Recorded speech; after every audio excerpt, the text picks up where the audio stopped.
Freeintromusic.com layout track. What's up guys, is Mada Pangasana. Welcome rin sa ating video tutorial. So first time mo magsalita. And then, yan. Today guys, I'm gonna show you how to create logo sa isang website na online. Napakabilis gumawa ng logo. Pwede kayong gumawa any kind of logo, business logo. Kung gusto nyo may tagline, you can put tagline. So let's begin. Ayan, punta sa ating browser. Ayan, nakita nyo naman, naka-open na siya. Wix.com or wix.com. So don't worry guys, I will put the link on the description so that you can use it. Sa mga gusto gawa ng logo dyan, if you want to create a logo, please do it in a Wix logo maker guys. Ayan. So mag-open siya ng isang tab. Kasi may ginawa na kasi akong logo kanina. So wait lang natin. Mabilis, maganda gumawa ng logo dito guys. Pwede kayong magpa-upgrade na account. Pwede mo rin siyang ma-download ng free. So ayan yung aking logo. Simple logo lang.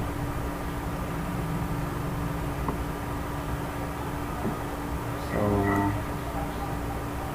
can create guys new logo. Click nyo lang. Kung paano pala siya ilalagin, you can log in your Google account or you can also create, you can sign up. So mas maganda pag Google account nung gamitin nyo. So create logo. So try natin Madtech, like this one, Madtech. So you can put a tagline in this website like Madtech, so boost your gadgets. Example lang. It's an example only. So ayan, let's go. You can add also art, photography. Meron kayo. You can add. Then next natin. Ayan guys, as you can see, meron siyang dynamic, fun, playful, modern, timeless, creative, techy. So let's proceed to techy. Then next. So skip lang natin yung ayan. So antayin natin guys. Ayan, next natin siya.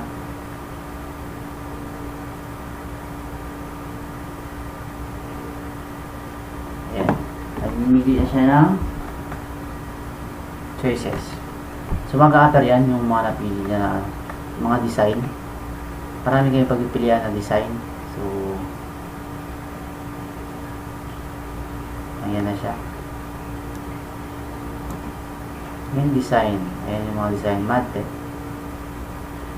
So you can see guys, many different design. Meron pa yan marami if you want to load more.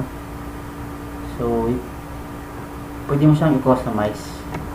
Yan, hover the customize, hover the logo, then mag-a-appear yung customize. You can replace icon in this part. Meron siyang mga icon like trendy, abstract, nature, animals, handle and decorations. So pili lang kayo ng icon. Like if I choose this one, so automatically mag-change yung icon niya. Ayan yung icon. So let's see. Ayan yung icon. So ayan. Ayan yung mga choices niya yung may icon. So let's choose this. Pwede mo siya i-customize. You can change color. Ayan, you can change color, text, shapes. So kayo na balang mag-customize kung anong gusto nyo. For now on, since tutorial lang naman ito, yan si customize. Nasa inyo na yun guys, nasa inyo na yun kung anong gusto nyo color. Combination color. Save. Ayan. Ito yung natin kanina. Ito lang tayo dito sa get it now. Click natin yung get it now. Ayan. Makikita nyo, pwede siyang may bayad. Pwede kayong mag-ano ng account. Pwede nyo i-upgrade. May bayad. Pag na-upgrade yung account nyo, marami siyang choices. So, pwede rin kayong mag-download the free version na lang. So, punta tayo sa download the free version. Click lang natin. Ayan. So, wait na lang natin na mag-download. So, ayan guys. Nag-download na siya. Yan yung download niya. So, open natin. Open. Open natin yung logo.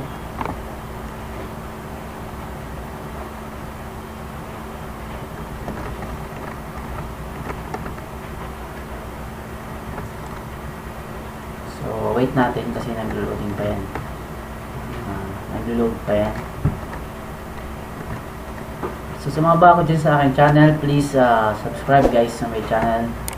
And don't forget to hit the notification bell para ma-update kayo guys sa aking more tutorial video. So, ayan guys, nakikita nyo naman yung logo natin. Okay na siya, na-download na. Ayun, okay na. Close na natin. Sana guys, nakuha nyo yung step na yun. Please, if you want to create a logo guys, use Wix logo maker. Thank you guys. If you like this video, give him a thumbs up. Thank you for watching.